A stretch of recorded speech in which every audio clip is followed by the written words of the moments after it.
Well, good afternoon, ladies and gentlemen, and welcome to the ordinary meeting of Wellington Shire Council on this Tuesday, the 3rd of December 2019. And if you could all stand for the acknowledgement and the prayer. We acknowledge the traditional custodians of this land, the Gunai people, and pay respects to their elders, past and present. Almighty God, we ask your blessing upon the Wellington Shire Council, its councillors, officers, staff and their families. We pray for your guidance in our decisions so that the true good of the Wellington Shire Council may result to the benefit of all residents and community groups. Amen. Where are we up to next? Any apologies, CEO? Councillor? Yes, Councillor Rossetti, Mayor. Have any declarations of conflicts of interest? There are none. Moving on to item A4, the confirmation of minutes of the previous council meeting. Councillor Bye. Thanks, Mayor. I move the council adopt the minutes and resolutions of the ordinary council meeting of the 19th of November 2019. Second of that motion, Councillor McCubbin. That motion opposed? If not, the motion is carried. There's no business arising, CEO? None, Mayor. No late items? None, Mayor. Notices of motion? None. Moving on to outstanding petitions. We had one, and that's in regard to the off-road trail from Sale to Maffra. That's held over until the next meeting, as I understand it? Yes. Excellent. Moving on to item A9, invited addresses, presentations or acknowledgements. I think to commence we might be in Daniel's hands. Is that where we are, Councillor Crossley? So Daniel, would you like to head up? Thank you. Thanks, Mr. Mayor. So, good afternoon, councillors. Before handing over to Theo to present an award to council, I'd like to say a few words in my role as a Deputy Director of the Australian Airports Association. So, the AAA, as we call it, represents the interests of over 360 aerodromes and airports in Australia, with some of the busiest and most significant ones in Victoria. Looking more locally, councillors would be aware, in fact, that within Wellington Shire, each of our wards actually has an airport or an aerodrome. So West Sale, Northern, Rough Base East Sale, Central, and Yarram Aerodrome for the coastal. As Deputy Director, I do see the excellent work across airports, particularly in regional Victoria, and one of the things they do really well is connect communities. So we do believe that they play a really strong catalytic role in our communities delivering economic, health and social outcomes. Forecasts, if you have a look at that, for passenger movements and air freight, are trending upwards really significantly. And whilst there's only a handful of small regional airports that offer passenger services, there's some really exciting transport models coming online. Uber Air and Air Club Air, just to name a few. So in wrapping up, very proud to have been associated with the West Sale project and do think that the airport itself does enhance our community and will be a great asset for generations to come. Thanks very much, and over to you, Theo.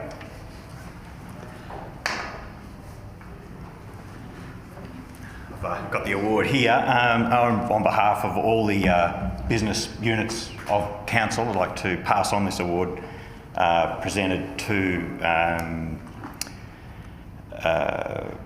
council by the Australian Airports Association for the best small regional aerodrome in Australia. It was presented by Deputy Prime Minister Michael McCormick and Guy Thompson, the AAA chairman, at an awards event attended by over 700 of our industry peers, and it's an Australian-wide recognised award, so I think it's a really great achievement for us all. Thank you.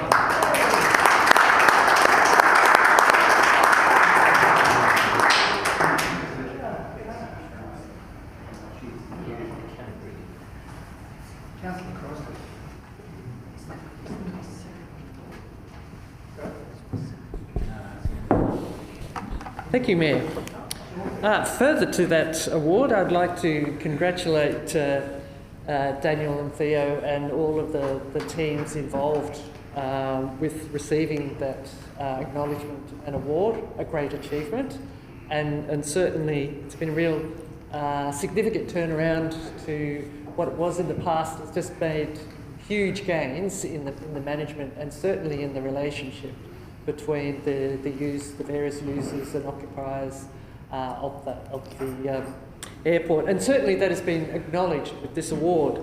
I will refer to some of my notes so I get all the facts correct, because they're a very impressive set of facts that have achieved this award. It certainly was a very big process to actually deliver the extension for the Defence Pilot Training System of 5428, and has really contributed to the expanded use and also the an excellent facility for not just for the Defence Force but all of the users of that airport. It also was a partnership with $5 million from the state government and $1 million in investment from the Wellington Shire into achieving that extension, and which has now made us the longest 30-metre wide runway in regional Victoria, going from 15,000 metres to 18,000 metres, which enabled and was a great contributor to us receiving and supporting the expansion of the East Sale RAF base. So a very great contributor to the whole region in that sense. Also, it required a high level of government approvals and fast-tracking amendments to achieve that. And also we really appreciate that was achieved, but that's achieved with great partnership work and having all the data ready so those things could go through with ease. It's also a key target was to achieve the works undertaken without having any environmental adverse effects, because the Gippsland, the West Sale Airport is considered to have one of the last remaining populations of the Gippsland woodland grassy plains, a significant important floral asset there, and to achieve these works without any damage to that is a credit to you and to the planning team to achieve that. And it also required that there was the biggest single land transfer made to achieve that, so that we could actually extend without creating damage, and that was certainly done with a great partnership with the adjoining owners. So congratulations on a huge effort to achieve this. It's been a fantastic outcome. As I said, I think we've had from 2019, every single pilot will be touching down and landing off there. I know when I drive down past there, we get an air show quite regularly across the highway and down through to the airport there. But congratulations to the whole team on a fantastic outcome, which created a great asset and really contributing to the economics of Wellington. So well done to the whole team. Yeah, well done. I'll share with you, Councillor Crosley, I came back from the Roscano lecture in Traralgon the other night, and the sky was abuzz with the RAF doing landing and takeoff, and really quite an exciting time. So well done, great operation. Thank you very much. Councillor McCubbin. Thank you, Mayor. I'd like to present to the Council a recognition from the Mission Australia in regard to the valuable contribution and support to the TAC L2P program, which has undergone its 10-year anniversary. I know there's been significant parts of this within the Gippsland Times, which I thank them for, but I'd also like to just to acknowledge what a wonderful program that is. And for those that don't know what it is, it's about young people, as we know, need practice before they can get their licence. And we know that reduces casualty rates once they get into their cars. But for some young people, it's very difficult for them to take up those supervisional hours. So the program organises mentors to work with young people to build up their hours so they can become good drivers. We think it's a great program. I particularly like to thank the staff that have been working on that, and absolutely particularly like to thank the mentors. we're very fortunate to have a wonderful group of mentors that are working with our young people to ensure that they're safe. And if I could pass it on to the council, please, that would be great. Good on you, mate. Well done. Yes, thank you. Thank you.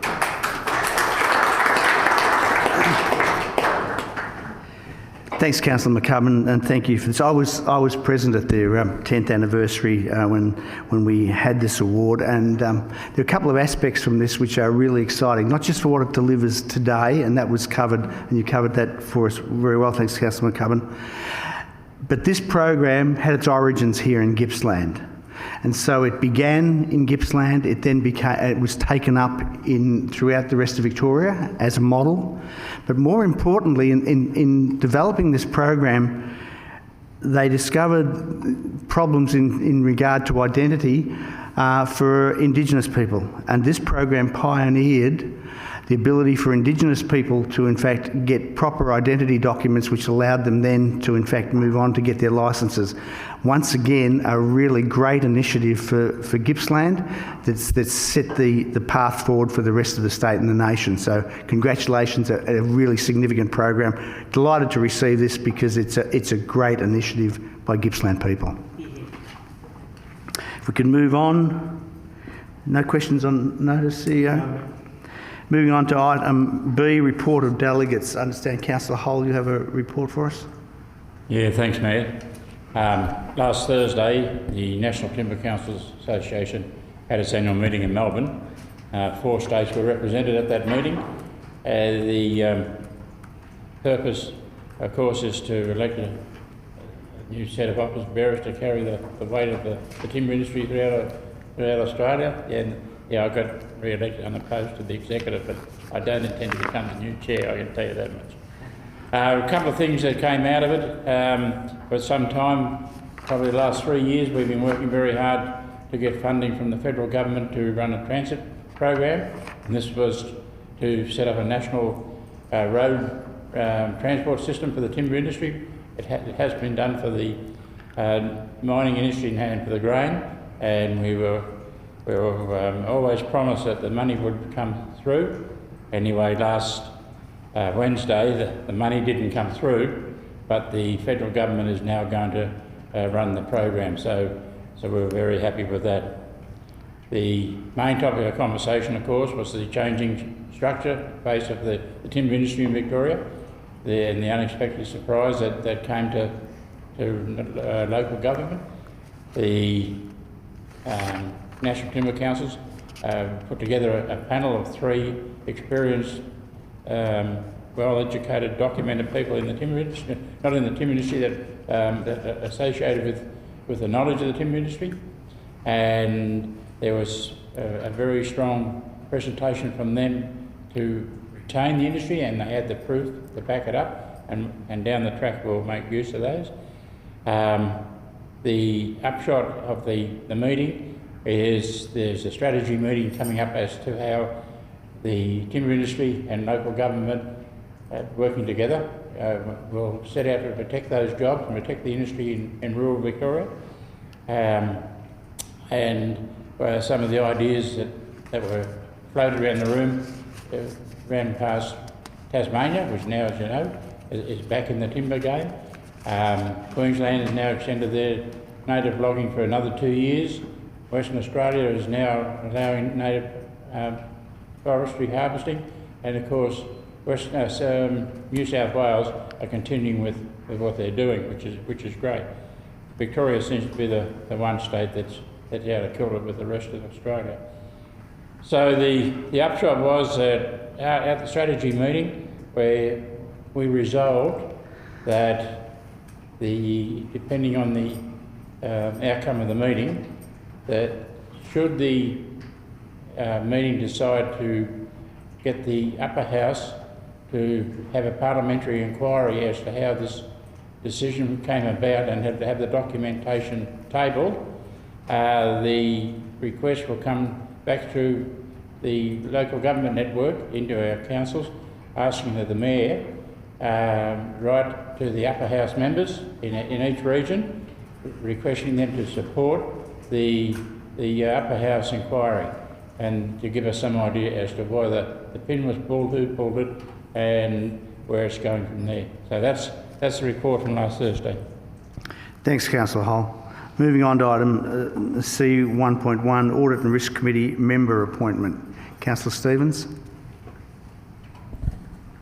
Yes, thank you, Mayor. I'd like to move that Council appoint an independent member to Council's Audit and Risk Committee for a period commencing 4th of December 2019 and expiring 28th of October 2021, in accordance with the recommendation in the attached confidential evaluation report at item F1.4 of this Council meeting agenda, and point 2, I'd like to move as set out in the Council agenda.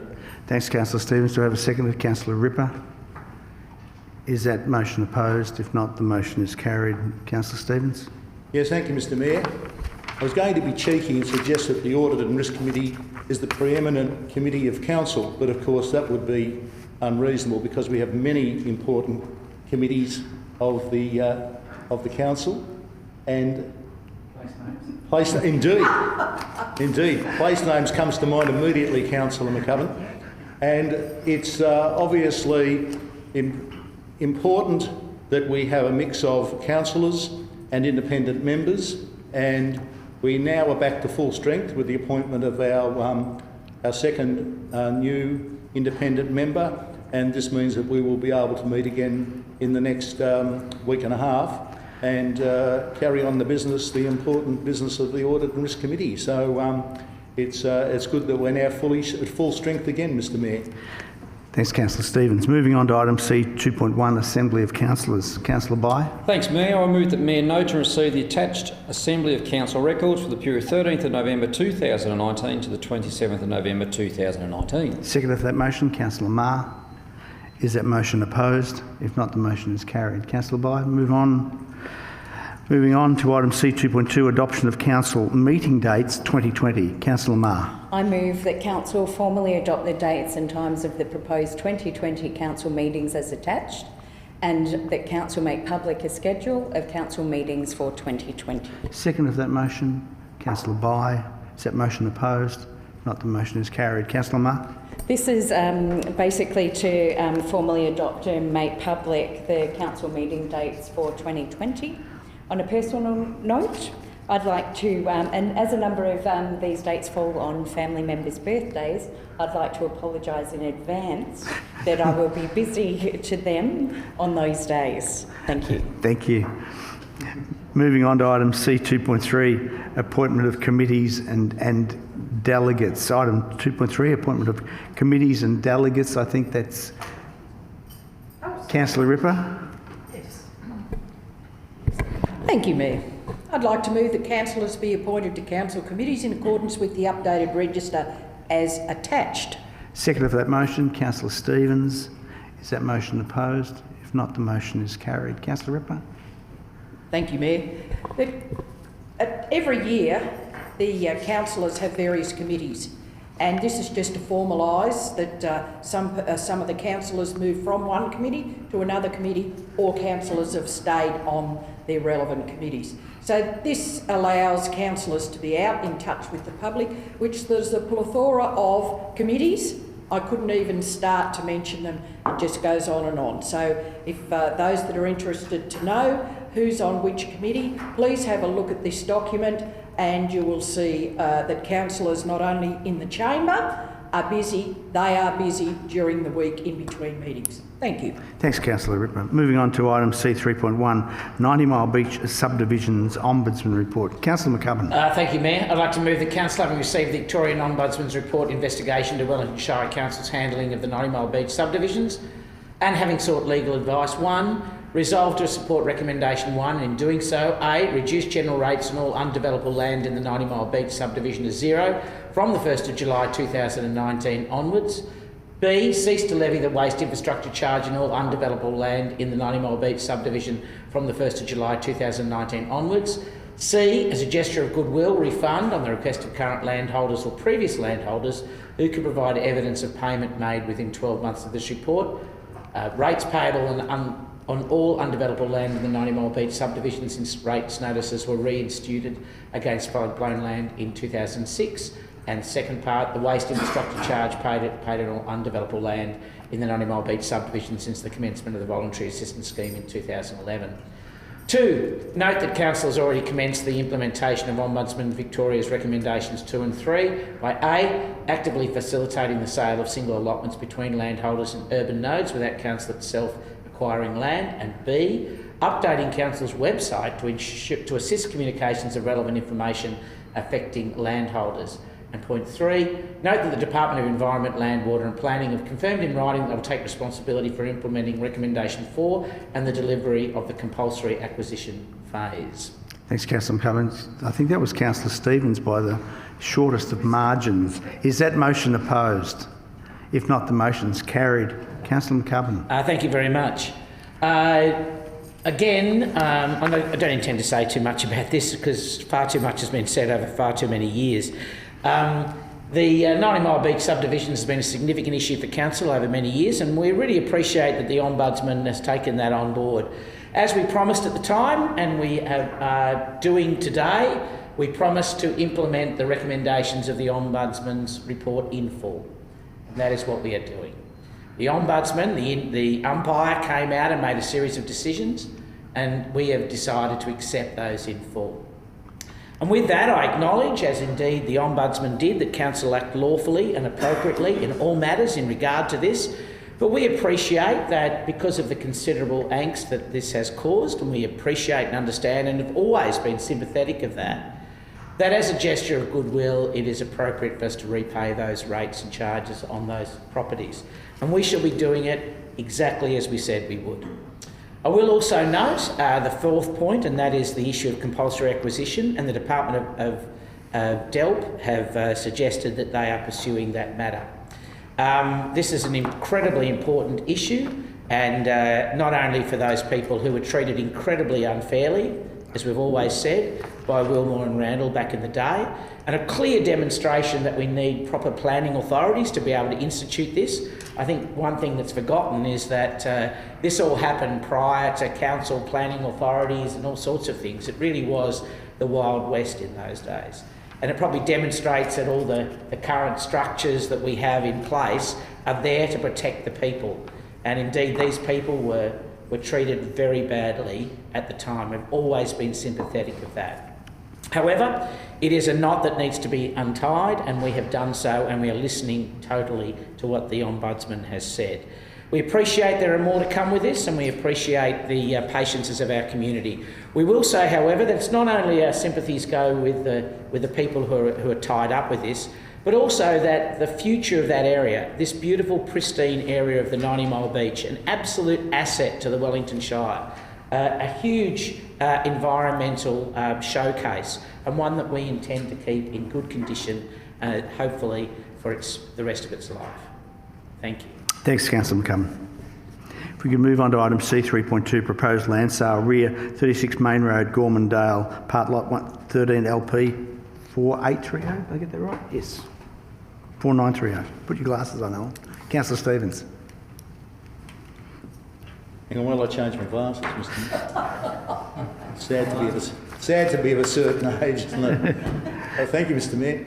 I'd like to move that Council resolve that land described as part lot 13 Gormandale, as shown on the plan within and more specifically referred as part lot 13 LP 4930, is not required for council purposes.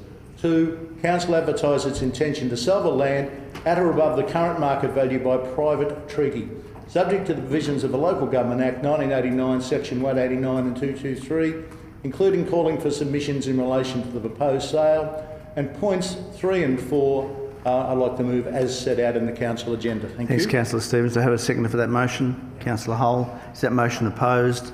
If not, the motion is carried. Councillor Stevens, do you wish to speak to that? I don't think so, Mr. Mayor. Thank you.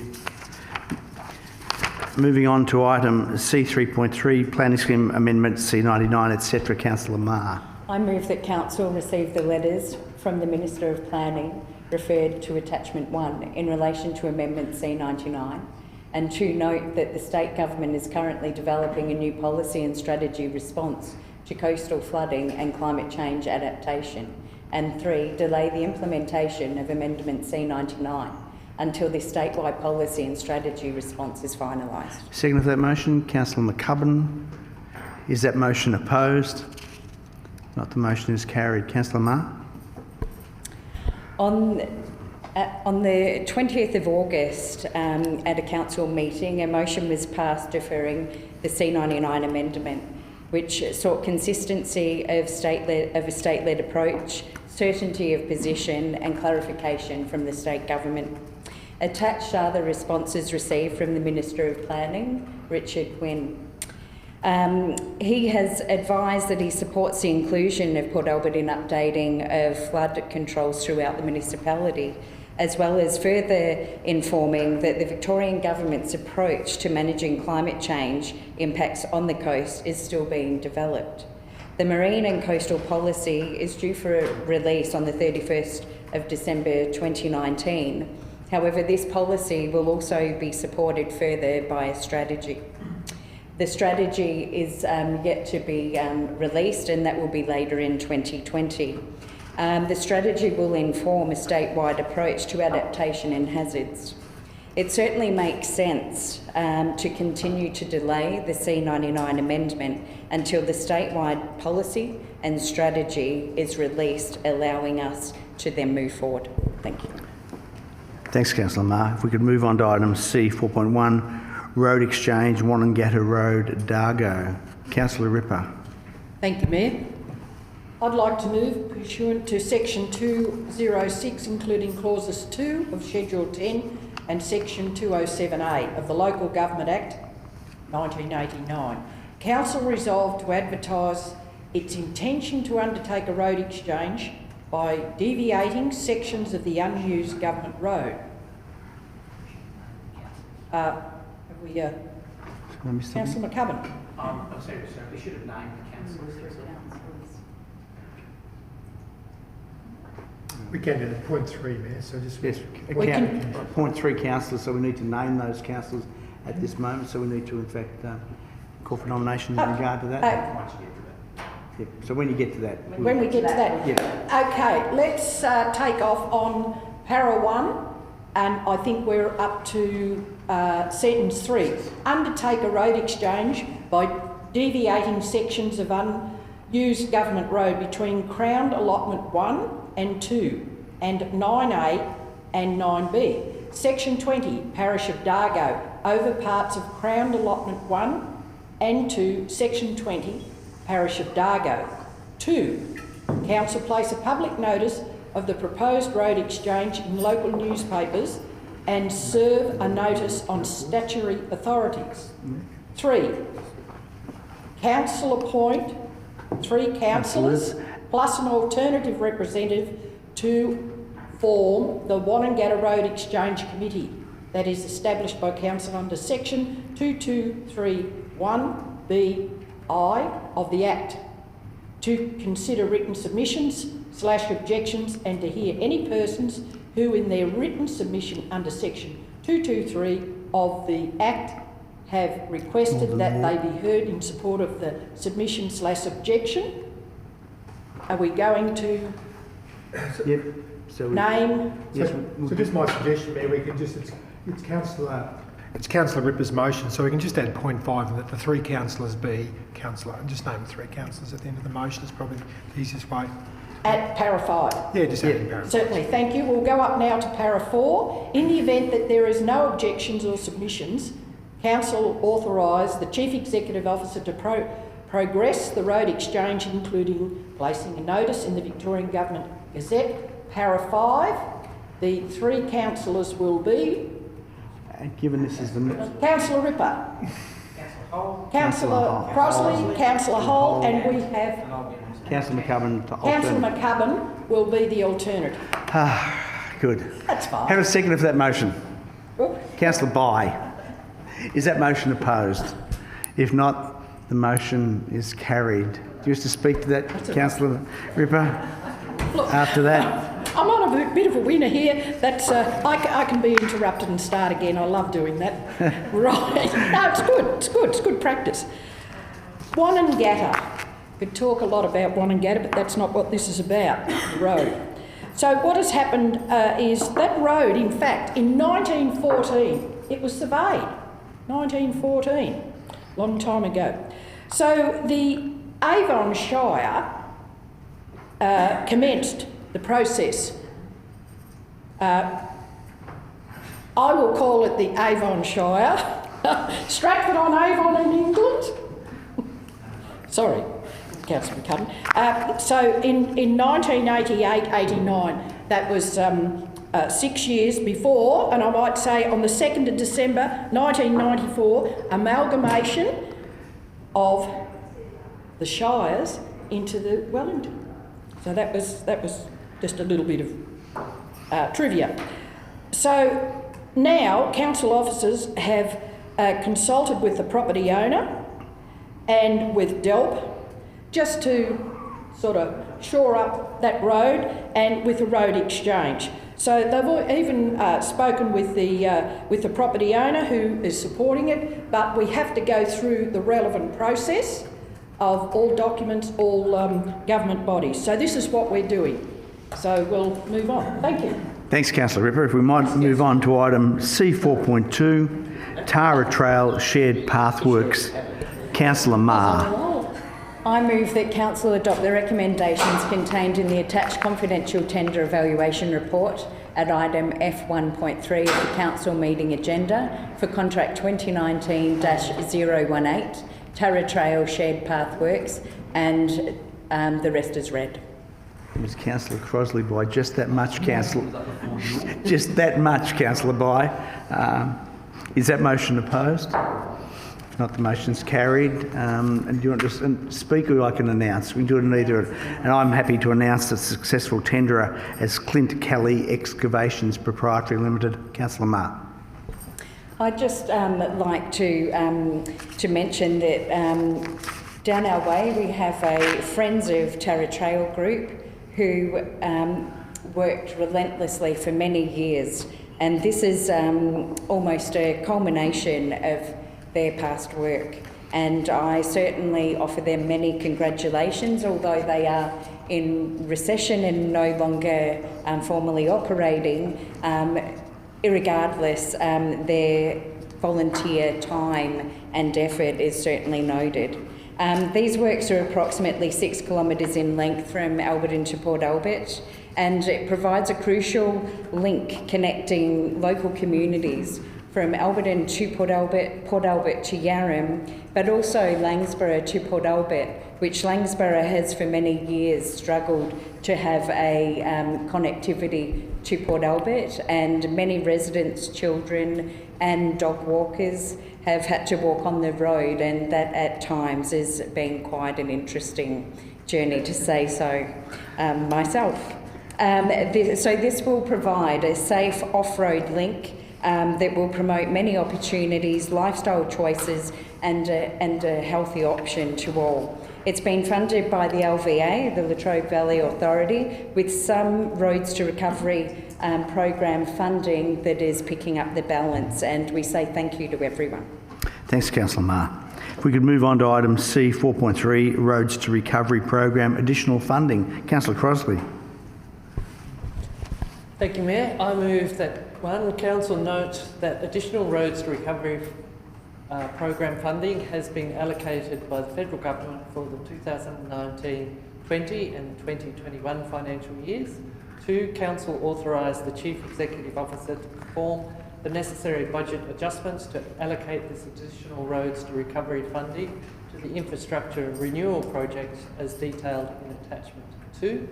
3, the Mayor write to the Minister for Infrastructure, Transport and Regional Development, including the Honourable Darren Chester MP, Member for Gippsland, to thank the Federal Government for this additional Roads to Recovery funding and to advise them of the list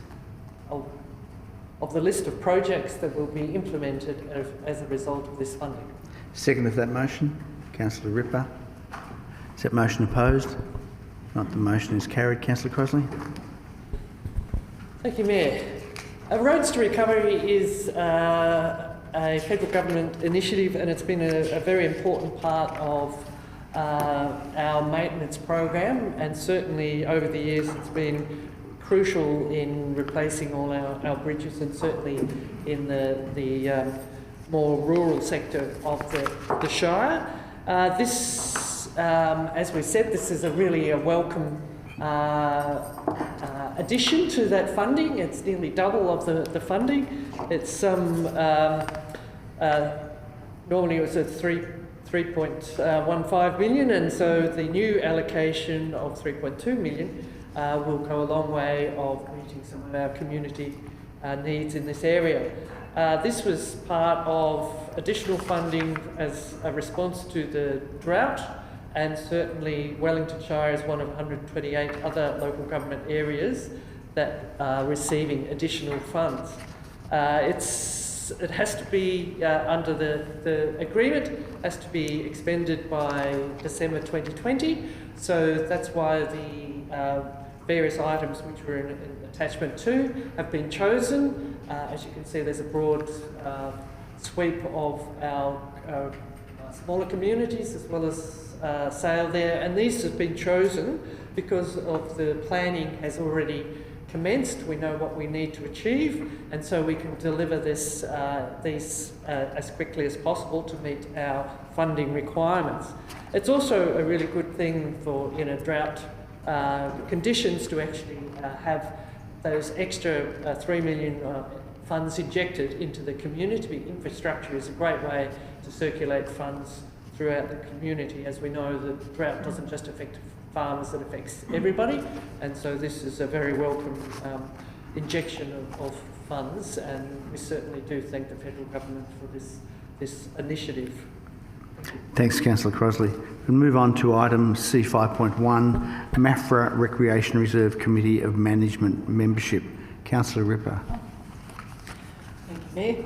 I'd like to move that Council appoint the nominated American Truck Historical Society representative, community representative of the vacant committee positions, as detailed in the attached confidential report, to the Maffra Recreation Reserve Committee of Management the remainder of the 3-year period ending 18th of December 2021.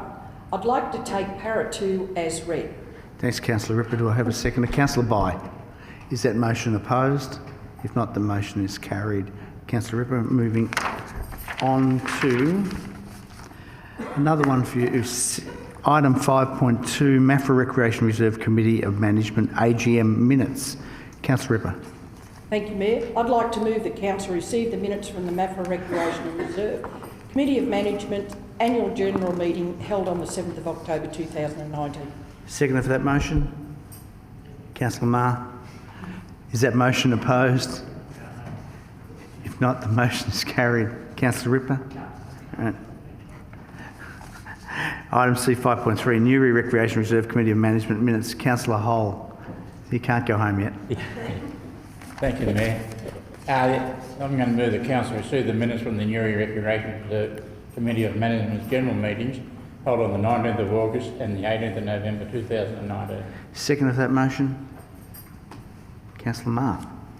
Is that motion opposed? Not, the motion is carried. Councillor Hole? I'll deal with both those meetings in the same breath.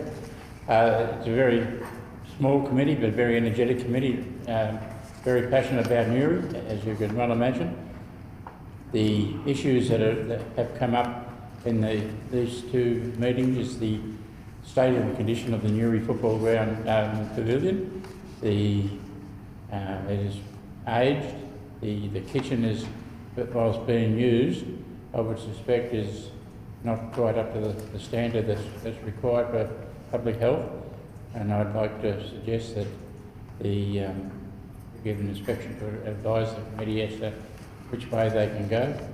They also lack female changing facilities, and the minutes will show you that they have 5 female netball teams, and so there is a need for that. I did suggest to them at the last meeting that it's going to be very hard for a standalone organisation with just some netball clubs, and the fact that the football team now plays over at Nambrock as a combined team. And I suggested that the golf club consider using it as a clubhouse. And whilst I was on a run, I suggested the Maffra Sale motorcycle club, who currently meets at Cameron Sporting Complex, might consider coming out closer to their facilities. Whilst there was no from either of them, there was general warmth from the golf club, and the motorcycle club is going to have a discussion. But the enthusiasm and the need for the activity out there, although they'll probably never run another football club, is something that we should be looking at to help that community. Now that the hall, the upper Maffra hall in Newry, is now nearly a top-class world facility. Yeah. Thanks, Councillor Hull. We move on to item C 5.4, Gordon Street Recreation Reserve Committee of Management minutes, and I think you're back into the frame, Councillor Hull. Thank you, Mayor. I'll stay. The Council received the minutes from the Gordon Street Reserve Recreation Committee of Management's General Meeting held on the 28th of October 2019. Second of that motion, Councillor Crossley. Is that motion opposed? If not, the motion is carried. Councillor Hull? Yeah, look, another very active, dedicated committee of representing about 9 different organisations as well as the community. Worked very hard, and if you look at the minutes, you'll see how they have set their club membership fees for the coming year, keeping them at a level that the organisations and the people who make up those organisations can afford to pay. One of the disappointing features that we talked about was the fact that somebody took the defibrillator from the tennis club, and whoever took it hasn't brought it back, and we don't know where it went. And it's so we're looking at getting the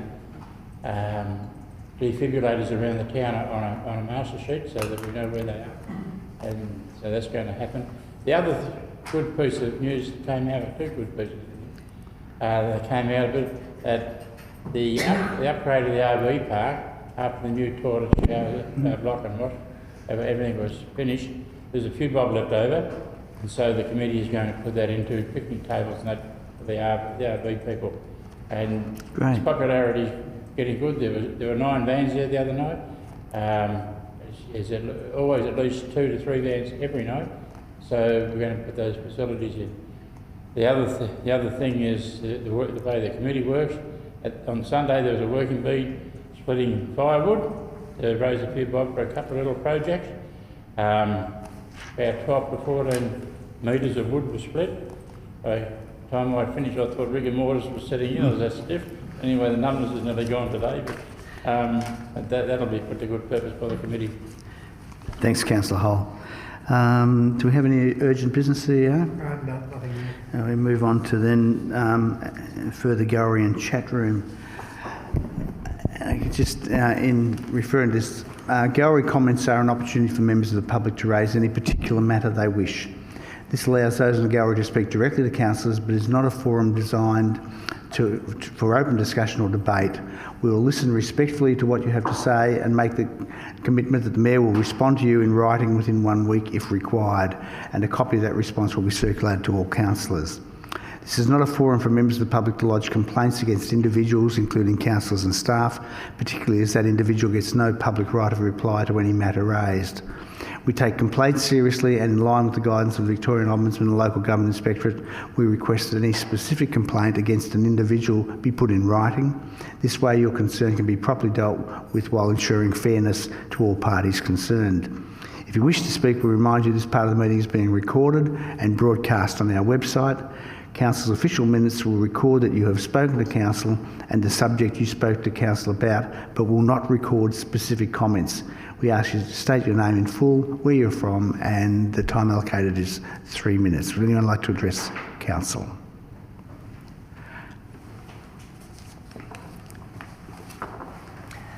Good afternoon. My name is Gail Noble. Just seeing that there makes me think that what I'm going to say is not appropriate. You're here now. Let's see how we go. Okay, all right. If it's not, we'll let you know. How about that? Okay. Thank you for the opportunity to speak of my concerns. As the fire season approaches, Council's requirements for residential properties are very clear in order to prevent potential risk to life and property. All ground fuel grass must be cut to a height of 10 centimetres or less, low tree branches pruned to 2 metres, all undergrowth, fallen branches and tree cuttings must be removed from properties. I live next door to a property that complies to none of the above. Grass and weeds are up to 1 metre high, timber and debris is scattered throughout, firewood is stacked to the top of our adjoining fences. On November the 4th, I rang council to state my concerns about the neighbouring property. 2 later calls to council's fire prevention manager, and I learnt that an inspection from the road had been made of the property and a fire prevention notice has been issued, and this gives residents 28 days to comply. History has shown that my neighbours do not comply with council requirements. 2.5 years ago, I asked them if they could connect their downpipes, as all of their water ran onto the north side of my property and pooled. And besides, I said it was a municipal requirement to be connected to the stormwater drain. After 1.5 years of no cooperation, I contacted council's building surveyor, who checked the property from my side and issued a notice to connect the downpipes. There was no compliance. And on my last call to your building surveyor, I was told that the issue is somewhere in the pipeline of a court order. There has been no resolution of this issue after 2.5 years. Because of the above, I believe that a court order is not the best action for council to take if my neighbours do not comply with the current notice to clean up. The 28 days to act is almost over and very little has happened to the property next door. I believe that a rear inspection is critical, as this will expose a serious situation of neglect and a potential fire hazard. I believe that allowing the situation to progress to a court order, which is slow as I have shown, will leave the property in its current state over the fire season ahead and not at all be reducing risk to life and property. I therefore am requesting 2 things of council. To move to the option of sending in a contractor to clean up the said property. Your fire risk manager has stated that this is an option, and indeed other shire councils do this in cases of serious neglect. Further, to look closely at properties where a prior history of non-compliance has occurred and to factor that into taking a firm stand on any future issues with that property.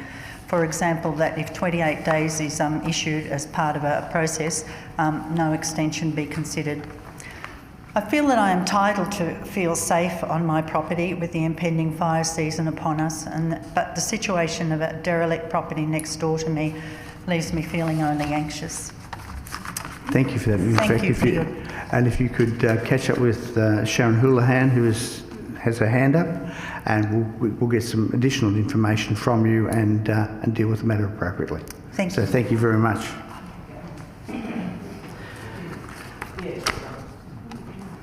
In those circumstances, I think we need someone to move a motion, Councillor Stevens. Yes, thank you, Mayor. I would like to move that the meeting be closed to the public pursuant to Section 89(2) of the Local Government Act to consider A, personnel matters. Do you have a second for that motion? Yeah. Councillor Crosley. Motion's not opposed. Motion's carried. She was just a bit quicker, Malcolm. So motion's carried. And on that basis, we... Beg your pardon? Yeah, I did. Okay. So we are now...